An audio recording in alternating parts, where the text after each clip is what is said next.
Moltes gràcies, senyor alcalde. Bé, reiterar les felicitacions a la persona, a les entitats que reben en aquest acte aquesta distinció de la distinció de medalla de la ciutat, en Sebastián Mora, la Universitat Jaume I, com a grau d'argent i la confraria de la Puríssima Sang com a grau d'or. Dir que tots tres estan identificats en Vila-real, tots sabem des dels seus poquets 25 anys, però que han donat molt per a que la Universitat Jaume I, que és una universitat identificada en tots els pobles i, com no, en tota la província i en Vila-real, en aquesta càtedra d'innovació ceràmica, en aquest arrelament en la BUC, en el que està present, en tantes ocasions en les que ha demostrat que està present la UGAC en Vila-real, crec que es mereixedora per aquest compliment dels 25 anys en aquesta distinció. Com no, pel seu palmarès, per la seva trajectòria esportiva, en una persona tan jove i que ja té uns mèrits més que suficients com per a ser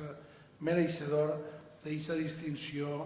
de la medalla en grau d'argent a Sebastián Mora Bedrí. I què té que dir un regidor de tradicions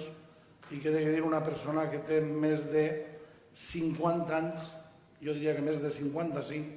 no cal dir més avant, de membre d'aquesta confraria. A part de felicitar-nos, jo crec, perquè hem reconegut una confraria que té moltíssims anys, jo crec que s'ha fet justícia perquè n'hi havia altres que també s'ho mereixien, però que estaven premiades i aquesta no. Per tant, en aquest sentit, pense que tocava i que la confraria, coneguda com la Sang, és jo diria que a més d'aquest aspecte religiós té sobretot l'arrelament a Vila-real, la tradició que representa aquesta confraria. M'agradaria aquesta medalla d'or dedicar-li-la a Agustín Llop Salaix, el que fora president d'aquesta confraria i que recentment ens ha abandonat. Per a Agustín, jo crec que allà on estiga serà un gran plaer veure que tots junts, en una nova forma de